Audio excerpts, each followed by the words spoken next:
अस्सलाम वालेकुम बच्चों। हम लोग स्टार्ट करते हैं, थोड़ा सा कल का ओवरव्यू कर लेते हैं, तब तो कोर्स स्टूडेंट भी आ जाते हैं। कल हम लोग बच्चों पढ़ रहे थे ह्यूमनिस्टिक अप्रोच पढ़ रहे थे, जो कि फैमिली थेरेपी में यूज़ की जाती है, वर्जीनिया सैटर की, जिसमें हम लोगों ने उसके मेन फोकस उन्होंने जो दो की कंसेप्ट दिए थे वो उससे ज़्यादातर रिलेट कर रहे थे, जिसमें फर्स्ट वन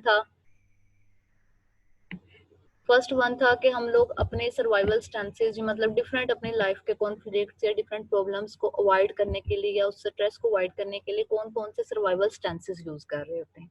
और सेकंड जो उसका की कॉन्सेप्ट था वो था कम्युनिकेशन से रिलेट कर रहा था कि फैमिली में लोग आपस में एक दूसरे के साथ कम्युनिकेट किस तरह से करते हैं। तो इन दो बातों पर उन्होंने ज्यादा फोकस किया था। सर्वाइवल स्टेंसेज में हम लोगों ने 5 सर्वाइवल स्टेंसेज देखे थे, जिनमें हमने प्ले सेटिंग देखा था। प्ले सेटिंग में इसमें अपनी सेल्फ को टोटली डिनाइड कर दिया जाता है और दूसरों की हर बात जैसा है वैसा है की बुनियाद पे आप लोग फौरन से मान लेते हैं। और कहा जाता है कि अगर इसके कॉन्टेक्स्ट को देखा जाए तो ये थोड़ा केयरिंग और सेंसिटिविटी की तरफ शो करता है कि ऐसा पर्सन एक्चुअली दूसरों के फीलिंग्स के लिए बहुत ज्यादा सेंसिटिव होता है और उनकी फीलिंग्स को हर्ट होने से बचाने के लिए वो बाज़ अपनी फीलिंग्स और अपनी विशेस को बिल्कुल साइड पे कर देता है। यानी कि इसमें केयरिंग का एक फैक्टर जो था वो आप ये कह सकते हैं कि ज्यादा प्रोमिनेंट था। उसके बाद बच्चों उसके बाद सेकंड वन था ब्लेमिंग। ब्लेमिंग में क्या था कि एक ऐसा पर्सन या एक ऐसी आप ये कह लें कि कोपिंग स्ट्रेटजी है कि जिसमें जो भी अगर आपसे कोई मिस्टेक हो गई है, कोई कॉन्फ्लिक्ट आ गया फैमिली में, कोई झगड़ा हो गया या कुछ भी हो गया, तो उसका सारा कसूरवार जो है वो सामने वाले बंदे को ठहरा देना, यानी कि फौरन से दूसरे पे अटैक कर देना। इसमें क्या होता है कि जितने भी हम सर्वाइवल स्टेंसेस यूज कर रहे हैं एक्चुअली खुद को परेशानियों से और स्ट्रेस से रिलीफ देने के लिए यूज कर रहे हैं। तो ब्लेमिंग में भी क्या होता है कि जब हम दूसरे पे अटैक कर देते हैं या अपनी सारी जिम्मेदारी दूसरे पे डाल देते हैं, सारी रिस्पॉन्सिबिलिटी उसको दे देते हैं, तो कहीं ना कहीं हम खुद को फ्री फील कर रहे होते हैं। ऐसा लग रहा होता है कि जैसे जो भी मिस्टेक है वो उसकी है, तो हमें खुद पे या हम खुद स्ट्रेस से थोड़ा बच जाते हैं। उसके बाद फिर हम लोगों ने बच्चों ब्लेमिंग के बाद जो थर्ड वन था वो रिलेट करा था बीइंग सुपर रीजनेबल।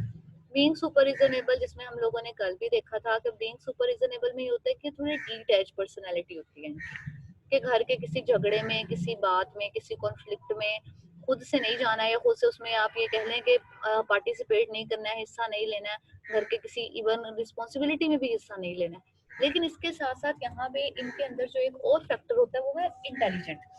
इंटेलिजेंस में ये होता है कि ये लोग थोड़े से इंटेलेक्चुअली इंटेलिजेंट होते हैं, यानी कि अपना फायदा अपना नुकसान देखने के बाद अगर कोई काम इनसे कहा भी जाता है तो उसमें पहले वो खुद को देखेंगे कि क्या ये काम करने से या इस बात में फैमिली के दूसरे लोगों का साथ देने से कहीं किसी भी जगह पे उनकी सेल्फ पे कोई हार्म तो नहीं आ रहा, या उनको उससे नुकसान तो नहीं पहुंच रहा, या दूसरे उनको ब्लेम तो नहीं करेंगे बाद में। यानी कि रूल्स एंड रेगुलेशन सिर्फ उन्होंने जो सेट किए होते हैं वो अपने लिए सेट किए होते हैं कि हम लोगों ने वो तब किसी की हेल्प करनी है जब उसने हेल्प खुद मांगी है, और हेल्प करते हुए अगर कोई नुकसान या कुछ भी हो गया तो उसके हम जिम्मेदार नहीं। तो ये होते हैं बीइंग रीजनेबल, यानी कि हर चीज को रीजनेबली और कुछ देखने के बाद कि क्या इसके क्या कंसिक्वेंसेस हो सकते हैं फिर ही वो कोई काम करते हैं।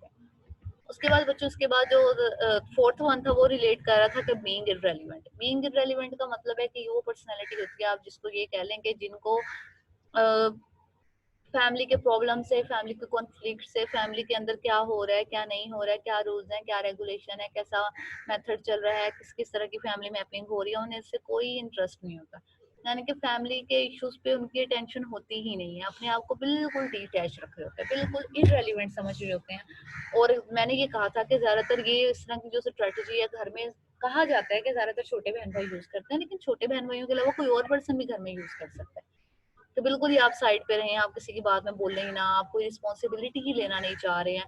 जब आप कोई रिस्पॉन्सिबिलिटी ही लेना नहीं चाह रहे तो ऑब्वियसली जब आप रिस्पॉन्सिबिलिटी ही नहीं लेंगे तो आपको उनके कंसिक्वेंसेस के लिए भी रिस्पॉन्सिबल नहीं ठहराया जाएगा, आपको किसी भी गलती के लिए जिम्मेदारी नहीं दी जाएगी, आपको बिल्कुल डीटैच पर्सनैलिटी कर देनी है, मतलब इररेलीवेंस शो करनी है कि घर वालों से कोई लेना देना ही नहीं है।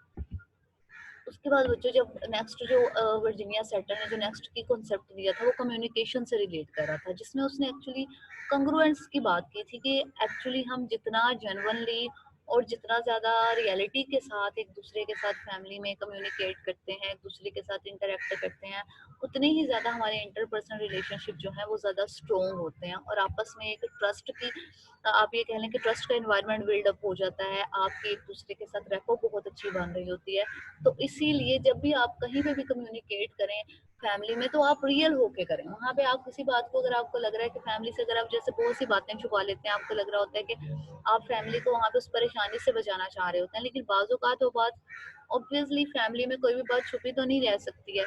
लेकिन बाद में वो बात किसी और वे में जब उस पर्सन तक पहुँचती है तो उससे ज़्यादा फिर मसले मसाइल पैदा हो जाते हैं। फिर कांग्रुएंस के 3 लेवल्स की बात की थी कि जब भी हम किसी बात को या किसी चीज़ को आगे पहुँचाना चाह रहे होते हैं, तो वो पहले 3 लेवल्स के थ्रू हम तक इफ़ेक्ट कर रही होती है। जिसमें फर्स्ट वन था फीलिंग्स का लेवल, सेकंड वन सेल्फ से रिलेट कर रहा था, थर्ड वन था लाइफ फोर्स के, लाइफ की कौन-कौन सी फोर्सेस उस लेवल को या उस कम्युनिकेशन पैटर्न को या उस मैसेज को किस-किस तरह से इफ़ेक्ट कर रही है। उसके बाद ऑब्वियसली ये कुछ कैटेगरीज़ थी या ये कुछ कांसेप्ट थे जो कि फैमिली मेंबर यूज़ कर रहे होते हैं अपनी नॉर्मल लाइफ में, घर के इश्यूज से रिलेटेड। अब इसके साथ-साथ वर्जीनिया सेटर ने कुछ टेक्निक्स की बात की थी, जिसमें फर्स्ट वन था फैमिली क्रोनोलॉजी। फैमिली क्रोनोलॉजी बच्चों, जिस तरह से हम लोगों ने पहले फैमिली मैपिंग के बारे में, फैमिली जीनोग्राम के बारे में पढ़ा है, इसी तरह फैमिली क्रोनोलॉजी एक्चुअली रिलेट कर रही होती है फैमिली के इंटरव्यू से। उसमें क्या होता है कि जब हम फैमिली का इंटरव्यू कर रहे होते हैं, हम उसकी हिस्ट्री देखते हैं कि हस्बैंड वाइफ का आपस में क्या रिलेशनशिप है, उनका बच्चों के साथ क्या रिलेशनशिप है, किस बच्चे के साथ किस तरह का रिलेशनशिप है, मदर का किसके साथ ज़्यादा अच्छा रिलेशनशिप है, फादर का किसके साथ ज़्यादा अच्छा रिलेशनशिप है, उसके बाद सिबलिंग्स का आपस में किस किस तरह का रिलेशनशिप है। यानी कि आप उनके हॉबीज़ के बारे में जान रहे होते हैं, उनके इंटरेस्ट के बारे में जान रहे हैं। यानी कि ईच एंड एवरीथिंग जो भी आपको लग रहा होता है कि उस फैमिली की आपको जानना ज़रूरी होता है। क्रोनोलॉजी में हम उन सब चीज़ों को एक्चुअली पूछ रहे होते हैं, उनके बारे में उनसे राय ले रहे होते हैं, उनको एक्नॉलेज भी कर रहे होते हैं। उसके बाद बच्चों इसके बारे में हम लोगों ने कल भी देखा था। आज जो हम लोगों ने टेक्निक पढ़नी है वो है स्कल्पटिंग। स्कल्पटिंग के बारे में बच्चों आपको पता ही होगा, जैसे आप लोगों ने स्कल्पचर देखे हैं ना, कि जिसमें हम लोग जो आर्ट के स्टूडेंट्स होते हैं वो बनाते हैं बच्चों, जैसे कि आप कह लें कि मुजस्मा बना लेते हैं, या आप किसी के बारे में किसी की कोई फिगर ड्रॉ कर लेते हैं। तो इसी तरह स्कल्पटिंग भी सेम वैसे ही है। अब स्कल्पटिंग में क्या होता है कि इसमें एक्चुअली फैमिली मेंबर्स को कहा जाता है कि वो पिक्चर ड्रॉ करें फैमिली मेंबर्स की। पिक्चर ड्रॉ करने के बाद ये कहा जाता है कि फैमिली मेंबर्स आपस में एक दूसरे के साथ इंटरेक्ट किस तरह करते हैं। अच्छा चलें, अब आप खड़े कैसे होते हैं, खड़े होकर बातें किस तरह से करते हैं, उनका physical, verbal, non verbal interaction किस तरह से होता है, उस तरह के पोज बना के दिखाएं। इससे क्या होता है कि फैमिली मेंबर या बच्चे जब वो इस तरह से बना रहे होते हैं, तो वो बहुत ज़्यादा जेन्युइनली आप कम्युनिकेट कर देते हैं फैमिली की प्रॉब्लम। बहुत सी बातें या बहुत सी चीज़ें आपको डायरेक्ट कम्युनिकेशन में या डायरेक्ट इंटरव्यू में या थेरेपी इंटरव्यू में नहीं भी पता चलती, तो वो स्कल्पटिंग चल जाती हैं। फिर ऑब्वियसली जब हम स्क्रिप्टिंग कर रहे होते हैं तो हमें पता चल रहा होता है कि कौन सा फैमिली मेंबर्स एक्चुअली, जब आप वो फैमिली मेंबर ने आपके सामने 2 पिक्चर ड्रॉ की हैं, ऑब्वियसली आप एज अ थेरेपिस्ट उससे पूछेंगे अच्छा ये कौन है, तो वो उसके बारे में कहेगा ये मैं हूँ। अब साथ कौन है, वो पूछेगा साथ मामा है, बाबा है, या कोई बड़ा बहन भाई है। तो आप उनसे पूछेंगे वो क्या कर रहे हैं, या डिफरेंट चीजें इस तरह से पूछेंगे, तो उनके बारे में वहां पे वो एक जेन्युइनली आपको वो चीजें सिखा रहे होते हैं, बता रहे होते हैं। कहा जाता है कि जो वर्जीनिया सेटर की थेरेपी है, ये स्पेसिफिकली बच्चों, जो छोटे बच्चे होते हैं ना, स्कूल गोइंग बच्चे, या आप ये कह लें कि कहा जाता है कि जो स्कूल गोइंग बच्चे हैं, टीन एज जो बच्चे होते हैं, उन पे ये ज़्यादा इफेक्टिव होती है, क्योंकि वो इन चीज़ों से ज़्यादा आप ये कह लें कि इफेक्ट हो रहे होते हैं। स्कूल में आप जाकर उन बच्चों से इन्फॉर्मेशन ले सकते हैं, तो उनको ये ज़्यादा चीज़ें या इस तरह की चीज़ें ज़्यादा अच्छी लग रही होती हैं, जिसकी वजह से वो ज़्यादा इफेक्टिवली आपको वो बातें प्रोवाइड कर सकते हैं। तो आपको पता चल जाता है कि इसमें आप फैमिली मेंबर्स किस किस तरह एक दूसरे के साथ कनेक्टेड हैं, किस किस तरह से एक दूसरे को लेकर चल रहे हैं। जैसे आप लोग जब बच्चों को करवा रहे होते हैं एचएफडी, एचएफडी करवाने के बाद अब अपने क्लाइंट से पूछते भी है ना कि उसने किसकी पिक्चर बनाई है, यहाँ पे उसने किसको ड्रॉ किया है। अब जब उसने किसी की भी पिक्चर बनाई है तो उसके बाद आप उससे ये भी पूछते हैं कि ये जो जिसकी पिक्चर बनाई है वो क्या कर रहा है। आप इस तरह से डिफरेंट इन्फॉर्मेशन ले रहे होते हैं। जब अगर आप लोगों ने बच्चों का काम किया हो कभी स्पेशल एजुकेशन में, तो स्पेशल एजुकेशन में क्या होता है कि स्पेशल एजुकेशन में जब हम काम कर रहे होते हैं, तो वहाँ पे जब हम लोग काम कर रहे होते हैं, तो वहाँ पे जो बच्चे पिक्चर बना रहे होते हैं ना, वो इतनी ज़्यादा आप ये कह लें कि बहुत ज़्यादा क्लियर नहीं होती, बल्कि उन पिक्चर्स में एम्बिगुइटी होती है, वो आपको एक क्लियर कट पिक्चर नहीं दे रहे होते। तो वहाँ भी अब आपकी रिस्पॉन्सिबिलिटी होती है कि आपने एक्चुअली उस पिक्चर के बारे में जो इन्फॉर्मेशन लेनी है उनसे कैसे लेनी है। जब आप उनसे बातें पूछ रहे होते हैं तो वो बता रहे होते हैं कि हालांकि वो पिक्चर को देखे आपको नहीं लग रहा होता कि ये पिक्चर कोई मीनिंग दे रही है, लेकिन उन्होंने उस पिक्चर को किस परसेप्शन के साथ बनाया है। जब हम उनकी परसेप्शन पूछ रहे होते हैं तब हमें पता चल रहा होता है कि ये पिक्चर हमें इस तरह से इस वे में मीनिंग प्रोवाइड कर रही है। ठीक है बच्चों, स्क्रिप्टिंग की समझ आ गई? Yes ma'am. स्क्रिप्टिंग के बाद बच्चों, अकॉर्डिंग टू वर्जीनिया सेटर, जो एक बहुत ज्यादा मतलब उसे उसे मतलब अकॉर्डिंग टू हर सॉरी, तो उसे लगता है कि उसकी जो फैमिली रिकंस्ट्रक्शन की थेरेपी है ना, वो इन दोनों आप ये कह लें कि मेथड्स के बाद स्टार्ट होती है। इन दोनों मेथड के थ्रू, यानी कि फैमिली क्रोनोलॉजी के थ्रू और इसके साथ साथ स्क्रिप्टिंग के थ्रू, हम एक्चुअली अपने क्लाइंट से अभी तक सिर्फ इंफॉर्मेशन ही गैदर कर रहे होते हैं। उसके बाद अब आपने इन्फॉर्मेशन ले ली, यानी कि अब आपके पास एक इनपुट आ गया। अब जब इनपुट आ गया तो ऑब्वियसली अब उस इनपुट पे आपको प्रोसेस करना है, यानी कि आपको कोई आउटपुट अपने क्लाइंट को प्रोवाइड करना है। तो जब आप उसे स्टडी करते हैं, आपको पता चल रहा होता है कि फैमिली में एक्चुअली यहाँ यहाँ पे इस तरह का प्रॉब्लम है, आप डिफरेंट और फैमिली मेंबर्स के साथ इंटरव्यू करते हैं। तो अब नेक्स्ट स्टेप होता है कि अब थेरापिस्ट का काम स्टार्ट हो गया।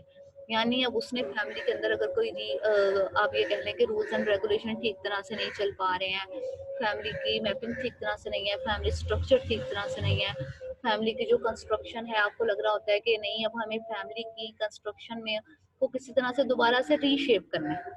तो यहाँ पे आप क्या करते हैं कि आप उन्हें बता रहे होते हैं कि अगर आपका पास्ट में आपके ये रूल्स एंड रेगुलेशन थे और इन रूल्स एंड रेगुलेशन की वजह से एक्चुअली फैमिली में डिफरेंट प्रॉब्लम्स अराइज हो रहे हैं, तो अब हम इन्हें इस वे में चेंज कर सकते हैं। आप उन्हें एक चीज को देखने का, आप ये कह लें कि एक न्यू मेथड, एक न्यू वे प्रोवाइड कर रहे होते हैं। और इसके साथ साथ आप बता रहे होते हैं कि ये चीजें आपके लिए इस तरह से हेल्पफुल होंगी, या फ्यूचर में इससे ये चेंज आ रहा होता है। यानी कि फैमिली की रिकंस्ट्रक्शन में आप फैमिली के साथ मिल के डिसाइड कर रहे होते हैं कि किन चीजों पे हमें किस किस तरह से वर्कआउट करना है। आप पीपल लोगों को, उनकी फैमिली मेंबर्स को बता रहे होते हैं कि आप उनके बिलीव्स को देखें, आप देखें वो फैमिली मेंबर्स आपस में एक दूसरे के साथ किस तरह से अफेक्ट कर रहे हैं, आपस में उनका इंटरेक्शन किस तरह से है। अब वो स्ट्रेस को रिलीव करने के लिए, स्ट्रेस को अपने सर्वाइवल के लिए कौन कौन से कोपिंग स्ट्रेटजीज यूज कर रहे हैं, या जिस बेसिकली जिस वजह से, या जिस आप ये कह लें कि जिस वजह से वो प्रॉब्लम अराइज हो रही है, उस प्रॉब्लम को आहिस्ता आहिस्ता खत्म कैसे करना है। तो रिकंस्ट्रक्शन में यानी कि हम अपने सारे रूल्स एंड रेगुलेशंस को अगेन दोबारा से देख रहे होते हैं। जैसे आप देख लें बच्चों की, जब तक पेंडेमिक नहीं आई थी, हम लोग बहुत से, मतलब इवन हम लोग ही नहीं, अराउंड दी वर्ल्ड सब लोग क्या थे कि एक ही तरह के उन्हीं रूल्स एंड रेगुलेशन पे चल रहे थे। हमें ऐसा लगता कि लाइफ जितनी स्मूथली जा रही है वो हमेशा ऐसे ही जाएगी। अब एकदम से वो एक प्रॉब्लम अराइज हुई है, तो उस प्रॉब्लम ने आपको बहुत से नए नए वे भी दिखाए हैं।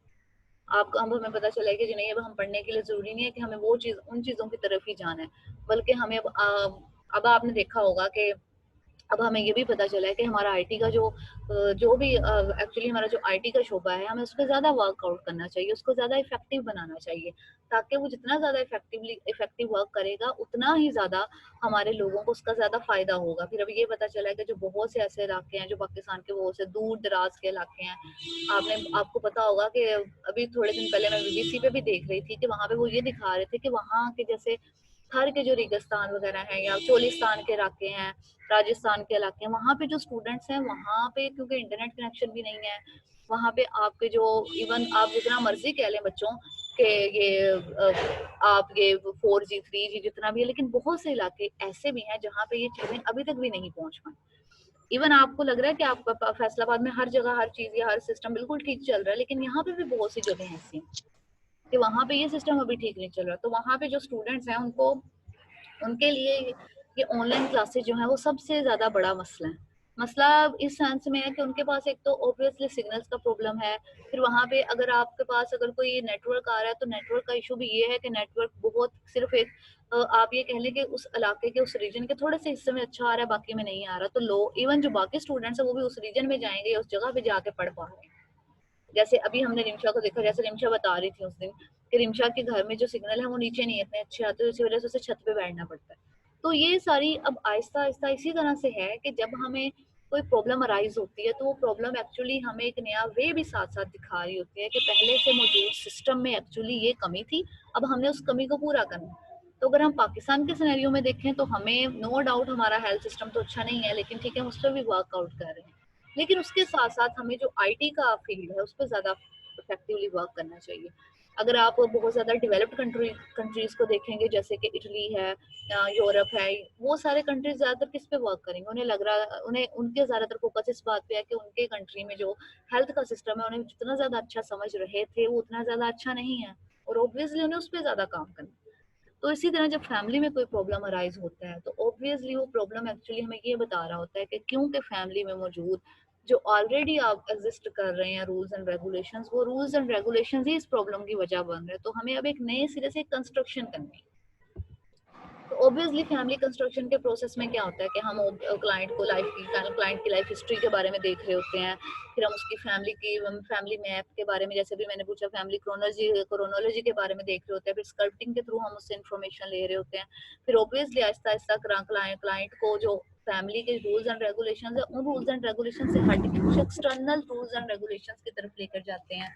बाज़-औक़ात ऑब्वियसली क्लाइंट की भी कहीं न कहीं मिस्टेक होती है, तो हम उसे दूसरे लोगों के एग्ज़ाम्पल देके या उस तरह की प्रॉब्लम की और एग्ज़ाम्पल देके ये समझाने की कोशिश कर रहे होते हैं कि ये प्रॉब्लम सिर्फ आप फेस नहीं कर रहे, बल्कि अगर आपको ये प्रॉब्लम लग रही है या आपको ये स्पेसिफिक रूल अपने लिए प्रॉब्लम लग रहा है, तो एक्चुअली वो प्रॉब्लम नहीं है। देखें, बहुत से लोग इसको इस वे में भी यूज़ कर रहे हैं। फिर क्या होता है कि आहिस्ता-आहिस्ता अब आपका लर्निंग का पर्सपेक्टिव चल रहा होता है कि अगर आपके फैमिली मेंबर में किसी फैमिली मेंबर को किसी भी प्रॉब्लम को वो फेस कर रहा है, तो बाकी फैमिली मेंबर्स को आप उस प्रॉब्लम से निकलने के लिए कोई सॉल्यूशन दें, यानी कि उनकी एक लर्निंग स्टार्ट हो रही है। और आहिस्ता-आहिस्ता आप ऑब्वियसली एक्सेप्ट कर रहे होते हैं कि हर फैमिली मेंबर का मतलब, अगर हर बच्चा जो होता है वो एक जैसा नहीं होता, तो आप हर पर्सन को इंडिविजुअली देखें। आप उसकी कैरेक्टरिस्टिक्स को, उसकी इंटरेस्ट को, उसकी आदतों को दूसरे पर्सन के साथ या दूसरे बच्चे के साथ कंपेयर ना करें, बल्कि उसको अलग से करें। यानी कि आहिस्ता-आहिस्ता यहाँ पे फैमिली के स्पेसिफिकली बच्चों, स्पेशली पेरेंट्स को सिखाने की ज़रूरत होती है कि वो एक्चुअली अपने बच्चों के अंदर सेल्फ एस्टीम को, मोरल या उनका मोरल हाई करने के लिए, उनकी सेल्फ एस्टीम हाई करने के लिए उनकी इंटरेस्ट को एक्नॉलेज करें। फिर फैमिली रिकंस्ट्रक्शन के बच्चों लेवल्स होते हैं और आहिस्ता आहिस्ता ये लेवल वर्क कर रहे होते हैं। मतलब फर्स्ट लेवल में क्या होता है कि हम कनेक्शन बना रहे होते हैं फैमिली के साथ। ऑब्वियसली जब आपकी रेपो बिल्ड होगी तभी आप उस फैमिली के अंदर चेंज ला पाएंगे। अगर आपकी रेपो ही बिल्ड नहीं है, आपके कनेक्शन ही फैमिली के साथ सेट नहीं है, तो आप उस फैमिली को चेंज किस तरह से करें। उसके बाद ऑब्वियसली फिर हम लोग फीलिंग को रिलेट कर रहे होते हैं, फीलिंग को देख रहे होते हैं कि वो सारी फीलिंग्स एक्चुअली आपस में किस तरह से कनेक्टेड हो रही हैं। फिर हम उन फीलिंग से रिलेटेड उनके एक्सपीरियंसेस को नई तरह से उन्हें बताने की कोशिश कर रहे होते हैं। हमें एक आप ये कह लें कि हम ऑथेंटिकली एक, अगर वो प्रॉब्लम वो बच्चा बता रहा है या आपके पास अगर कोई भी क्लाइंट आया है, वो आपको कह रहा है कि उसकी ये प्रॉब्लम है, तो हम ये हमारा एज अ थेरेपिस्ट ये बात हमने सीखनी होती है, क्योंकि हम हमारे पास उससे थोड़ा ज़्यादा नॉलेज होता है। हम ये बता रहे होते हैं कि अगर उसने कोई प्रॉब्लम आपको बताई भी है, तो क्या वो प्रॉब्लम ऑथेंटिक है भी या नहीं, और अगर वो प्रॉब्लम ऑथेंटिक है तो आप उसको एक ऑथेंटिक वे से ही किस तरह से सोल्व आउट करेंगे, यानी कि एक बिहेवियर को चेंज करने की तरफ आप जाएंगे। फिर ऑब्वियसली फर्स्ट लेवल में ये सारी चीज़ें के बाद अब आप सेकंड लेवल की तरफ आते हैं। सेकंड लेवल में क्या है कि आहिस्ता आहिस्ता अब आपको एनर्जी पुट करनी पड़ती है, आपको फैमिली मेम्बर्स के साथ इंटरेक्शन करना पड़ता है, उन्हें उन चीज़ों के बारे में नो हाउ देने पड़ती है, उन्हें सिखाना पड़ता है कि ये चेंज उनके लिए बहुत ज़्यादा इफेक्टिव है और इस चेंज से वो अच्छी तरह से बाहर निकल सकते हैं। तो हम आहिस्ता आहिस्ता उन पर बात करना स्टार्ट होते हैं। फिर ऑब्वियसली उस चेंज से रिलेटेड जो आपके पास अगर आपके पास कोई नया नॉलेज है, तो अब आपकी रिस्पॉन्सिबिलिटी है कि आप उस प्रॉब्लम से रिलेटेड अवेयरनेस उनके अंदर डालें। फिर आपके पास अगर डिफरेंट रिसोर्सेज हैं, फिर हम रिसोर्सेज को, वो सारे रिसोर्सेज को मिला के उस प्रॉब्लम के साथ किस तरह से कम्पीट कर सकते हैं, उसको देखा जाता है। यानी कि ईच एंड एवरीथिंग, हर चीज़ को one by one, step by step देखा जाता है। उसके बाद बच्चों ऑब्वियसली लेवल 3 पे क्या है कि अब आपने ये चीज़ें तो कर ली हैं, अब आपको फोकस भी हो गया, अब आपने सब फैमिली मेंबर्स के साथ उस चेंज को डिस्कस भी कर लिया। अब लेवल 3 पे प्रैक्टिकली करना है। यानी कि अब आप यहाँ पे देखेंगे कि अगर आप कोई चेंज लेकर आ रहे हैं, तो क्या उस चेंज के अगेंस्ट आपके किसी फैमिली मेंबर ने अपना कोई सर्वाइवल स्टैंस तो नहीं चुनी है। सर्वाइवल स्टैंस जो कि हमने अभी पढ़े हैं, जिसमें हम लोगों ने प्ले सेटिंग के बारे में पढ़ा था, ब्लेमिंग के बारे में पढ़ा था। तो वहां पे उन्हें ये सिखाया जाता है कि जो ये चेंज आ रहा है वो एक्चुअली उनके, आप ये कह लें कि उनके हार्म के लिए नहीं है, बल्कि ये चेंज उनके फायदे के लिए। और फिर वहां पे आहिस्ता आहिस्ता हम उसको एग्जामिनेट करते हैं उस फैमिली को, और ऑब्वियसली वो चेंज आहिस्ता आहिस्ता अप्लाई करना स्टार्ट करते हैं। ये तो थी बच्चों वर्जीनिया सेटर की थ्योरी, जो कि हमें जिसको ह्यूमनिस्टिक अप्रोच कहा जाता है फैमिली थेरेपी में। अब अगर हम वर्जीनिया सेटर के इस मॉडल को देखें, तो उसके ऑब्वियसली कुछ ना कुछ गोल्स हैं, जिसमें फर्स्ट गोल तो यही है कि जब आप इतनी इन डेप्थ इंफॉर्मेशन ले रहे हैं, तो इन डेप्थ इंफॉर्मेशन लेने के बाद जो आप जिस चेंज को लेना चाह रहे हैं, तो वो चेंज आपका लॉन्ग लास्टिंग होना चाहिए, यानी कि लंबे अरसे के लिए होना चाहिए। ये ना हो कि थोड़ी अरसे बाद आपको दोबारा से उस चेंज, एक नई प्रॉब्लम को फेस करना पड़े। फिर ऑब्वियसली आपके पास एक पर्सन आ रहा है, तो आप उसके अंदर एक अवेयरनेस के इनहेंस करेंगे। कि ये अवेयरनेस सिर्फ उसके लिए नहीं होगी बल्कि उसके सारी फैमिली मेंबर्स के लिए होगी, ताकि अगर वो पर्सन तो इस प्रॉब्लम से निकल गया है लेकिन अब कोई दूसरा पर्सन ना हो कि जो इस प्रॉब्लम में फंस जाए, फिर ऑब्वियसली हाई सेल्फ स्टीम होगी। जैसे हम लोगों ने पढ़ा था कि कम्युनिकेशन के पैटर्न में वर्जीनिया सेटर ने एक एम्फोसाइज किया था कि जब भी आप बात करें या जब भी कोई आपके पास पर्सन आ रहा है वो बात करे तो उसको हर बात के साथ ये नहीं कहना चाहिए कि फलां ने मुझे कही थी या ये मुझे उसने एडवाइस दी थी, बल्कि उस बात को खुद ऑन करे और आई की वर्डिंग यूज करे। और ऑब्वियसली फिर आहिस्ता आहिस्ता जितना ज्यादा आपके अंदर सेल्फ कॉन्फिडेंस होगा, आपकी सेल्फ स्टीम हाई होगी, तो आहिस्ता आहिस्ता आप सेल्फ रिस्पॉन्स और सेल्फ डिस्कवरी की तरफ जाएंगे। यानी कि आप ये देखेंगे कि आपके अंदर ऐसी कौन कौन सी एबिलिटीज हैं, ऐसी कौन कौन सी करेक्टरिस्टिक्स हैं जो कि आपको एक आप ये कह लें कि एक ट्रस्ट वर्दी और एक बेनिफिशियल ह्यूमन बीइंग बना रही हैं। फिर आहिस्ता आहिस्ता आप अपने रिलेशनशिप को रीशेप कर रहे होते हैं। अगर आपको लग रहा होता है कि पहले घर में आप किसी को अपने लिए बहुत बुरा समझ रहे हैं, तो आहिस्ता आहिस्ता आपको नॉलेज या आपको ये इंसाइट होती है कि नहीं वो पर्सन आपके लिए अच्छा था।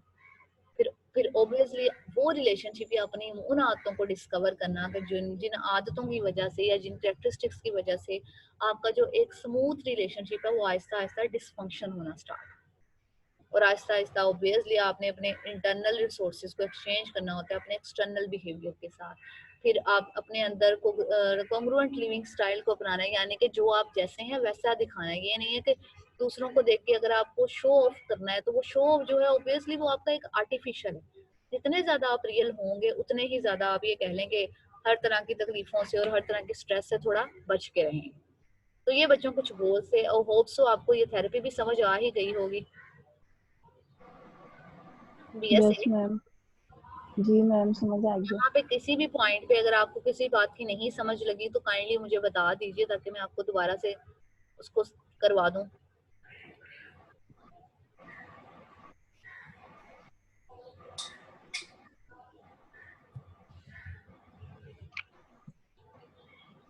मैम स्क्रिप्टेड से ऊपर था लाइफ कोर्स, इसके बारे में बता दें। मुझे थोड़ा सा ऊंचे बोले, मुझे ना आपकी आवाज बहुत हल्की है। स्कल्पटिंग का क्या बोला आपने? मैम उससे पहले आपने लाइफ कोर्स बताया था, वो बता दें दोबारा। एक मिनट। स्कल्पटिंग से पहले मैंने क्रोनोलॉजी, फैमिली क्रोनोलॉजी बताया था। नहीं, family chronology life course ma'am बताया था। क्या बताया था?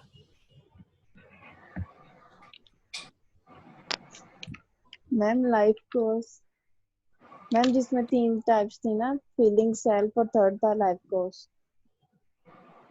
अच्छा, एक मिनट ये बात कर रही हैं आप? जी बच्चों, बच्चों ये है जी लेवल मैम। Of congruence. जैसे कि हम लोगों ने पहले देखा कि वर्जीनिया सेटर ने दो बातों पे और दो की कॉन्सेप्ट रखे थे अपनी थ्योरी में। एक तो था कि हम लाइफ की अपनी डिफरेंट प्रॉब्लम्स को, फैमिली की डिफरेंट प्रॉब्लम्स को ओवरकम करने के लिए कौन कौन से कोपिंग स्टाइल यूज कर रहे होते हैं, जिसमें ओबियसली हमने 4 कोपिंग स्टाइल देखे।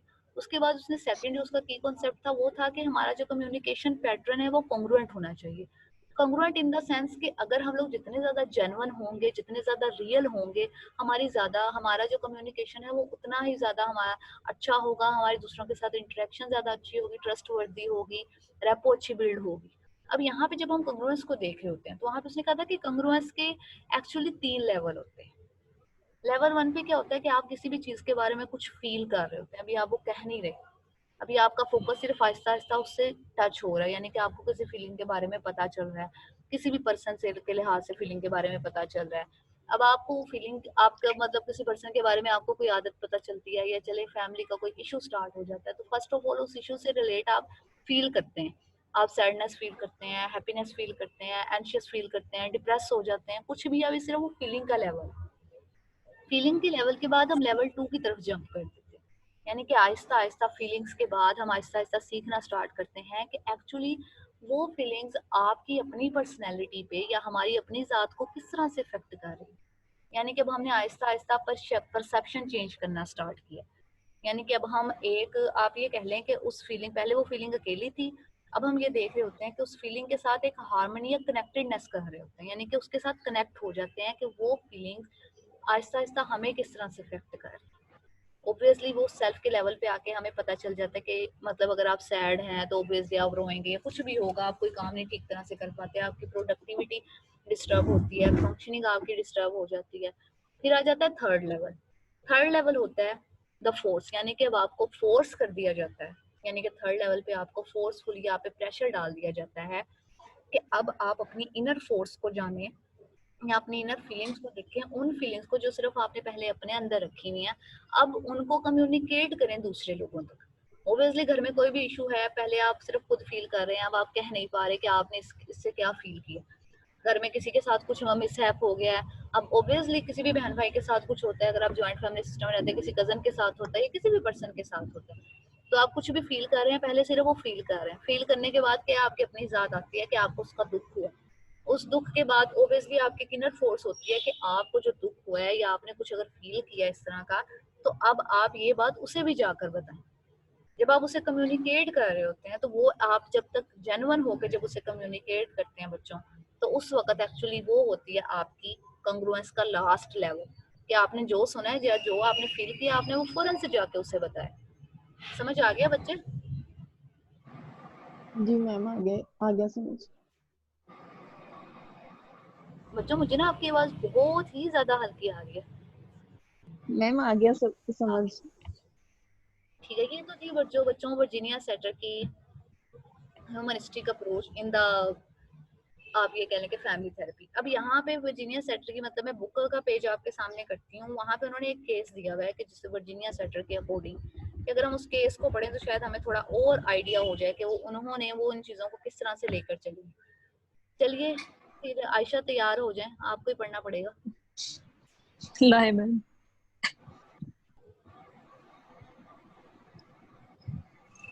जी आयशा, जैसे यहाँ पे लिखा है मैम ना शो वर्जीनिया, हो जाए। Yes ma'am. यहाँ से स्टार्ट, बल्कि ऊपर से स्टार्ट करें। Word. Gleams into setter concern caring about family, यहाँ ऊपर से स्टार्ट कर दें, okay ma'am. Okay ma'am.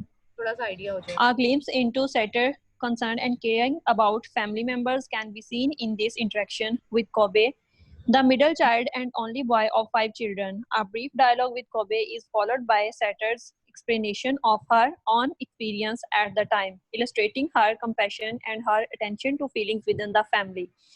Virginia, let me see now if I hear you, that if your father, if I am hearing this, some way that he bring out this his thought, he gets over angry, you feel, or something like that. Kobe, yes ma'am. Virginia, some way, and you are saying if he could find some way to treat that differently, is that what you hope for? Kobe, well, yes ma'am, but you know, he loses his temper too easy. Virginia, I see. Kobe, if he can hold it back and try to talk to us instead of yelling and screaming and everything. Virginia, I see. So sometimes your father thinks you do something and then you don't do it and then you don't know how to tell him or he does not hear you or something like that. Is that what you are saying? Setter describe her observation of her response to Kobe. She respond to both his verbal and non-verbal messages. Her empathy for the boy and his relationship with his father typifies Setter's sensitive response to families. Ma'am आगे भी पढ़ना है? जी जी, इसको पढ़ ले। मतलब आपको समझ आई कि उसने पहले ये बताया कि अगर वो कुछ भी गलत करता है तो वो मिडिल चाइल्ड है, फिर उसके बाद वो फैमिली में सिर्फ एक ही बॉय है, जैसे उन्होंने ऊपर भी बताया। अब उसके बाद वो ये देख रहे हैं कि तुम्हारे जो फादर हैं वो ये कहते हैं वो तुम्हारी बात नहीं सुन रहे हैं, या अगर तुम कुछ करते हो तुम्हारे ऊपर बहुत ज्यादा एंग्री होते हैं, गुस्सा करते हैं, तो उससे फौरन कहे कि वो चिल्लाते हैं, बोलते हैं। आई थिंक उन्हें अपना जो बिहेवियर है वो चेंज करना चाहिए। यानी कि अब आप देखें कि इसमें आप फैमिली रिकंस्ट्रक्शन देखी थी ना, कि आहिस्ता आहिस्ता फैमिली के रूल्स एंड रेगुलेशन को रिकंस्ट्रक्ट करना होता है। जी जी आयशा, पढ़िए आगे भी। Here I was aware of the love this child had for his father, and that said to me that if a father could inspire that kind of love, there was also much gentleness underneath, and that what must be coming off was his defense against feeling that he did not count. I saw all of that in this little interchange. Listening to Kobe, I also knew that he would not take the risk of talking if there was not some leeway for the rule of freedom to comment. And he also told me that his father was not always angry, and that was a whimsical quality to his anger. This reinforced for me the feeling that the father was struggling for power, and he was often unaware of what he was doing. He wanted to be the beat of the family, but he was not and felt weak. Therapists who trained with setters were often deeply affected by her humanistic approach, which emphasized individual growth and self-worth. Although she died in 1988, her work continues to have an impact on many family therapists. अच्छा बच्चों, इसकी समझ आ गई? मतलब यहाँ पे उन्होंने सिर्फ उसका थोड़ा सा ही दिया, क्योंकि यहाँ पे हमारी इस बुक में वर्जीनिया सेटर की जो थेरेपी है उसको इतनी ज्यादा डिटेल में उन्होंने नहीं डिस्कस किया। ठीक है, उन्होंने ज्यादातर हमारे बोवन की थेरेपी पे जोर दिया और उसके साथ साथ फिर उन्होंने जोर दिया था ज्यादातर बच्चों। उसके बाद हम लोगों ने सल्वाडोर की थेरेपी पढ़ी थी, लेकिन जो मैंने आपको स्लाइड्स दी हैं ये थोड़ी ज्यादा डिटेल में है, आपको अपनी बुक में इससे ज्यादा डिटेल में नहीं मिलेगा। ठीक है, तो आप देख लीजिएगा, आप स्लाइड्स को ही मिलकर देख लीजिएगा। बुक में तो ये बस एक पैराग्राफ में उन्होंने एंड किया है। अच्छा बच्चों, वर्जीनिया सेटर के बाद अच्छा यहाँ पे मैंने ये भी पूछना था कि सकीना लोगों को तो मैंने टॉपिक दिया था क्लास में, असर्टिवनेस ट्रेनिंग वाला। मैम लाइट आ गई है हमारी अब। अच्छा जी, शुक्र है आपकी लाइट आ गई है। सकीना आप कहाँ पे हैं, सुन रही हैं?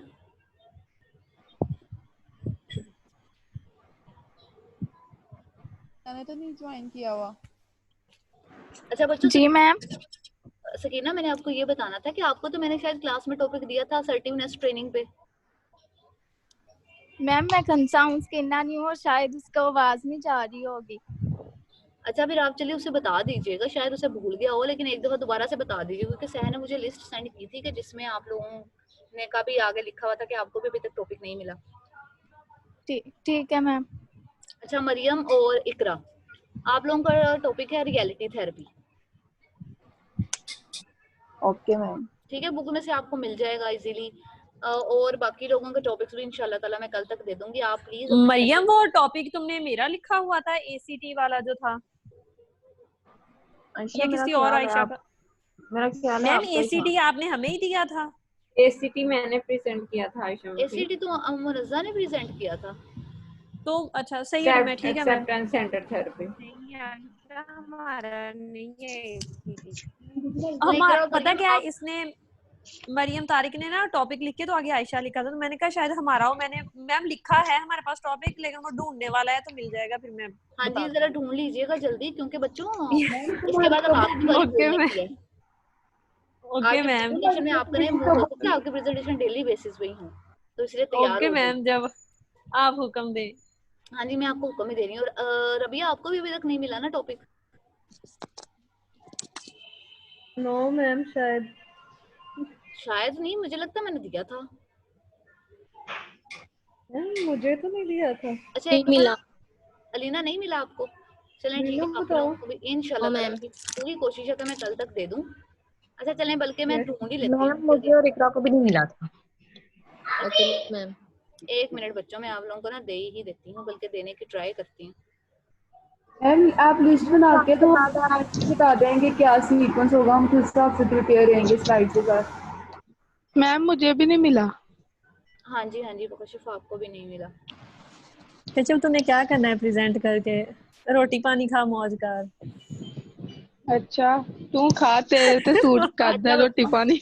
बच्चों क्या हो गया? Rabia, sorry ma'am. Rabia, Alina, yes ma'am, और हमजा तो शायद आ जाए नहीं। चलें आप उन्हें, आप तीनों का ग्रुप में बना देती हूँ।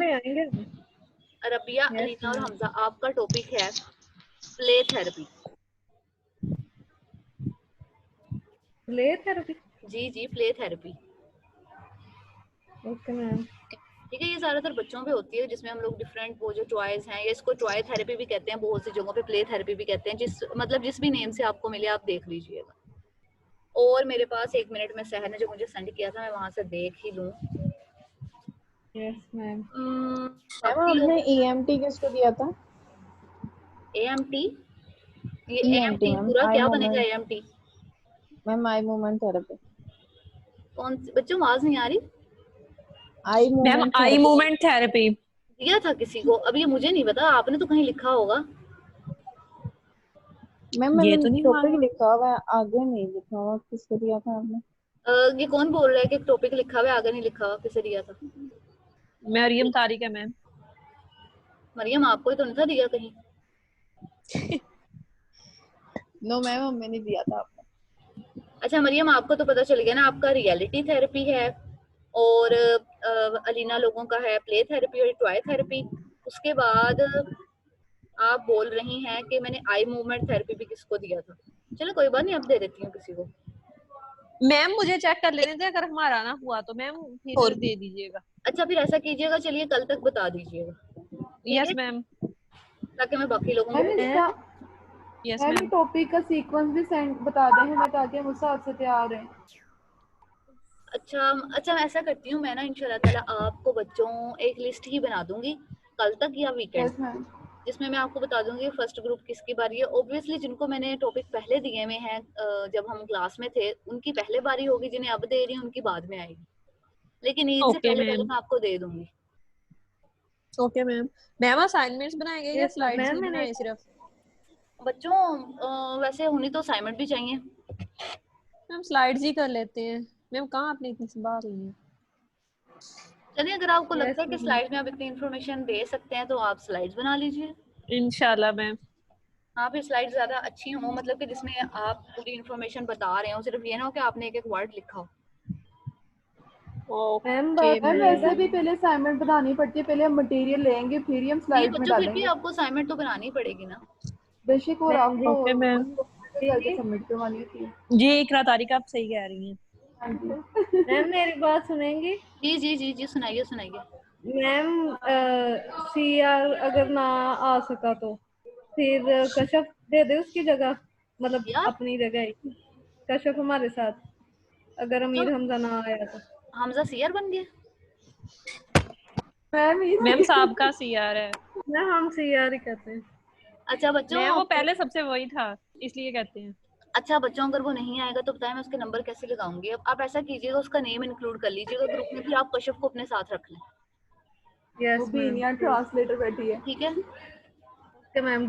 यस मैम, यार तुम थैंक लोगों यू। को कभी आवाज जाती है कभी नहीं जाती, तो अच्छा इसलिए बच्चों, मैं यहाँ पे आपको बता आपकी रही मीटिंग हो रही है एंड, तो फिर इंशाल्लाह ताला मिलते हैं आपसे कल की क्लास में। तो चलो कल मैं सर। इंशाल्लाह ताला आपको दे दूंगी जो भी आपके हैं टॉपिक्स वगैरह। हूँ। Okay ma'am. अल्लाह हाफिज। अल्लाह हाफिज बच्चों। काफी अल्लाह हाफिज मैम।